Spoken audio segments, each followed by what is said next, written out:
Last week they announced the Challenger decks for 2020, and the deck lists followed. And I have to say, last year's Challenger decks I didn't pick up at all. I didn't think that they were good.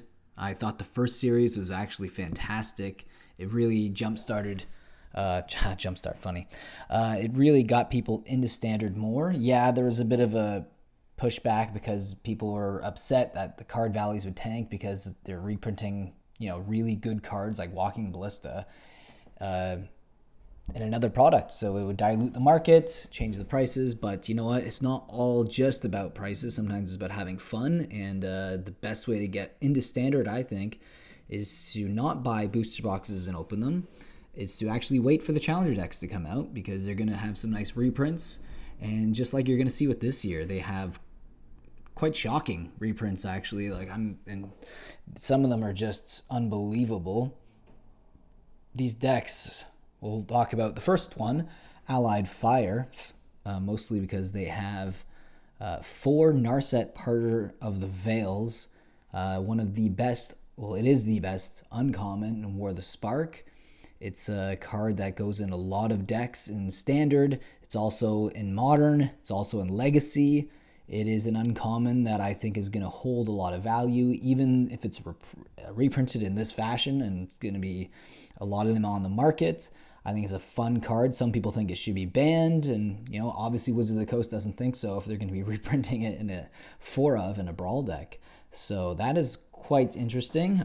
It's also has some fantastic reprints in Steam Vents, which is one of the most sought-after shock lands. You're getting 3 temples. Oh my goodness. You're getting an Ujin, the Ineffable, Sarkhan, the Masterless. This deck is one of the best reprint decks I've seen. Obviously, a lot of the prices are going to tank for now, but I'm sure they'll bounce up. Like these decks are insane. War the Spark right now is being sold at a discount at my local game store, probably because of all the reprints, but mainly because the uncommon Narset Part of the Veils, that was like a $3 to $4 uncommon. And now you're going to be able to pick them up probably for under $2 after these decks hit the market. So another deck, Final Adventure. This is the black-green deck, or I guess you can just call it Golgari. This is another deck that I'm looking forward to because Fabled Passage is reprinted in this, which is a bit of a shock. I must say at first when I saw that they're reprinting the most expensive rare in Throne of Eldraine, it's a really good rare, really good land that you can use in Pioneer. It's pretty much, apart from obviously Evolving Wilds, it's the only fetch land you can use in Pioneer. And I suspect that this land will be hitting over $30 in a few years, obviously when things, the reprints calm down and people start to realize, holy crap, this land is incredible, which it is incredible. It's a fetch land. It's a colorless fetch land. It's unbelievable card. So this deck is going to be fantastic, I think. It's probably, if I was going to pick one deck, just one, it might be Final Adventure, but I'm going to buy a whole case of these. Cavalcade Charge, another fantastic deck. Mono red deck wins.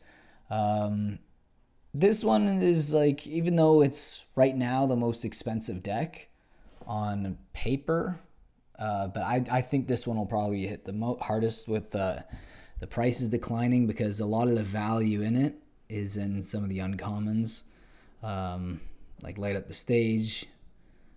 You're also only getting the 3 lands. So when it comes to lands, you're only getting the 3 Castle Embriths. You're not getting any Fabled Passage or anything like that, which I guess you don't really need, but it'll be a fun deck. This will be one of the best decks if you're a beginner to crack open and play. But I'm not really feeling this deck. If I was just gonna buy one, I don't think I would pick that one up. But again, if you're gonna get the whole case, you're gonna get it anyways, and I'm sure the value will go up again. Flash of Ferocity. This one is another really cool deck, and again, you're getting the Fabled Passage. You're getting Brazen Borrower, which is now the most expensive mythic in Throne of Eldraine after the banning of Oko. A fantastic deck. 2 Mystical Disputes, one of the best uncommons in Standard right now.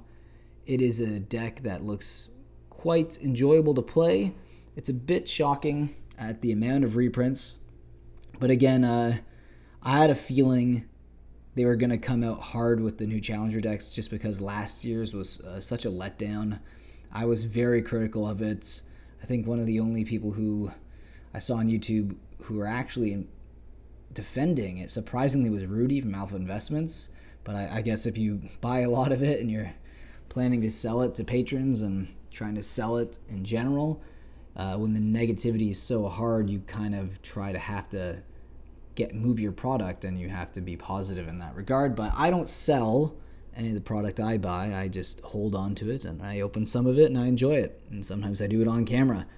And I think that this is one of the best sets of, I think it is the best Challenger decks that we've had so far. Obviously, this is only the 3rd rendition of it, but right now I'm thinking that it's probably the best Standard product you could buy. Booster boxes, or look at Theros Beyond Death. Not very exciting there. So yeah, not every Standard set is great, but if you get reprints of all the right cards that you might need in a Standard deck, or if you just want to have fun casually, I think Challenger decks are the best way to go. Let me know what you think in the comments, if you're going to pick this set up, if you're going to buy an individual deck, or if you're going to pick up a whole case like me. And until next time, guys, this is Mattcaster Mage, and keep collecting.